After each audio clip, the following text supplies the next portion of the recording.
Alright, today we're diving into something pretty wild. It's a completely different way of thinking about computation, and it's called quantum annealing. So I want you to imagine a computer that doesn't really calculate an answer. Instead, it sort of just settles into it. It literally uses the fundamental laws of physics to find the perfect solution to problems we once thought were absolutely impossible. So how does it actually pull this off? So here's what we got on tap. First up, we're going to tackle the huge challenge of optimization itself. Then we'll look at the old school way we used to solve these problems. And that's when we get to the cool part, the quantum world's revolutionary shortcut. We'll peek under the hood of an annealer, see how it stacks up against the other quantum computers, and finally we'll talk about what this means for the future. So first things first, let's really get a handle on the exact kind of problem that quantum annealing was born to solve. And that's the mind-bending challenge of having way too many choices. This brings us to the world of combinatorial optimization, and you know this is not just a dramatic headline. For so many real-world problems, the number of possible combinations is literally astronomical. Trying to just check every single one isn't just slow, it's physically impossible. You'll often hear this roadblock called a combinatorial explosion, and it's a massive headache for industries everywhere. So what it really boils down to is this. Combinatorial optimization is like trying to find a single specific needle in a haystack. That's the size of a galaxy. It's the art of picking one perfect choice from a menu of options that just grows exponentially. It becomes really obvious that we need a much smarter approach than just brute forcing our way through it. Think about a company like UPS or FedEx. How do you find the single most efficient route for thousands of trucks hitting thousands of different stops? The number of possible routes is just staggering. And you see the exact same challenge when you're designing new drugs, managing complex investment portfolios, or trying to schedule everything perfectly on a factory floor. These are huge multi-billion-dollar problems. So long before we could tap into the quantum realm, we actually came up with a pretty clever method that was inspired by blacksmithing. It's called simulated annealing. Let's see how that works. I want you to picture a really bumpy landscape full of hills and valleys. The lowest, deepest valley in this entire landscape represents the absolute best solution to our problem. Simulated annealing is like putting a ball somewhere on this landscape and then shaking the whole thing like crazy. That's the heating part. Then you slowly stop shaking it, the cooling. You're just hoping the ball settles down into that one deepest point. It's using thermal energy to hop all over the little hills, but this is the big but, there's a catch. Sometimes that ball gets trapped in a small nearby valley. Sure, it's a low point, but it's not the lowest point on the entire map.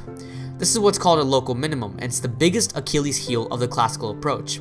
To find a good answer, but not always the best answer. In that exact problem, the trap of getting stuck in a good enough valley is precisely where quantum mechanics just blows the doors wide open, with a totally bizarre and incredible powerful shortcut. And this right here is the absolute game changer. You see, simulated annealing has to burn energy to physically climb over these barriers. The taller the hill, the harder it is to get over. But quantum annealing, it uses a strange phenomenon called quantum tunneling. It doesn't bother climbing the barrier at all, it just passes straight through it. For a quantum system, it really doesn't care how tall the barrier is. All that matters is how wide it is. I mean, look at this. The system literally phases through the energy barrier to find a lower state on the other side. So for these big, hairy optimization problems that look like landscapes with really tall but skinny barriers, this quantum shortcut offers an absolute incredible, sometimes even exponential speed up over any classical method out there.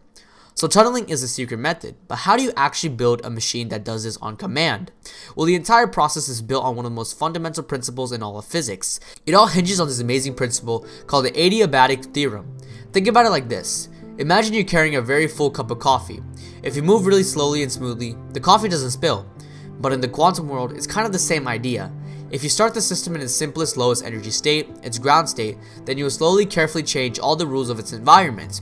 It will naturally, magically stay in the lowest energy state of the new set of rules, so the whole process basically goes like this.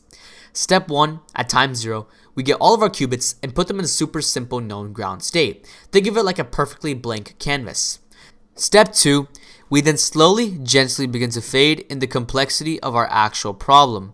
The system, because it's following that adiabatic rule, just naturally morphs and adjusts, constantly seeking the lowest possible energy configuration.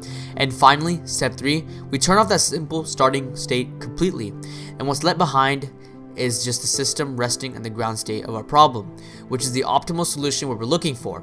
It's amazing. Now don't let the math on this slide scare you, because the concept is actually pretty simple. A Hamiltonian is just a fancy way for a description of the total energy of a system. So think of this equation like the DJ's crossfader. At the very beginning, The A knob is turned all the way up, so the system only feels that simple initial state. As we run the annealer, we slowly turn the A knob down while simultaneously throwing the B knob up. By the end, only the B knob is on, and the system has smoothly evolved to find the lowest energy state of our really complex problem. So, to get the problem onto this machine, we have to speak its language. The two main dialects, if you will. Qubo uses plain binary variables, your classic zeros and ones. The icing model, which comes from the world of physics, uses spins. So either spin up or spin down, which we represent as +1 or -1. The important thing to note is that they're basically two sides of the same coin. They're mathematically equivalent, and you can easily convert between them. This is how we translate a real-world problem into an energy landscape the annealer can actually understand and explore. Now, it's super important to understand that quantum annealing isn't the only kind of quantum computing out there. In fact, it's a very different beast from the universal quantum computers you might usually hear about. There are really two main paths in the quantum world, so think of it this way. A quantum annealer is a specialist. It's like a purpose-built race car, an analog machine designed for one job and one job only. You find the lowest energy state to solve these gnarly optimization problems, and it does that by just harnessing the natural way a quantum system evolves. A gate-based computer, on the other hand, is a generalist. It's a universal digital machine.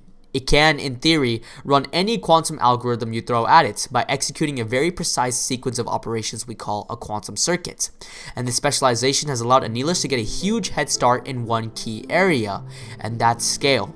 As of 2024, companies like D-Wave have already built annealers with over 5,600 qubits. And to put that in perspective, many of the universal gate-based quantum computers are still working with qubit counts in the dozens, or maybe the low hundreds.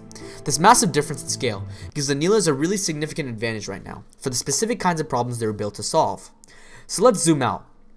We've talked about tunneling and Hamiltonians and these specialized machines, but why does any of this really matter? What's the big picture here? This quote just perfectly captures the elegance of the whole idea.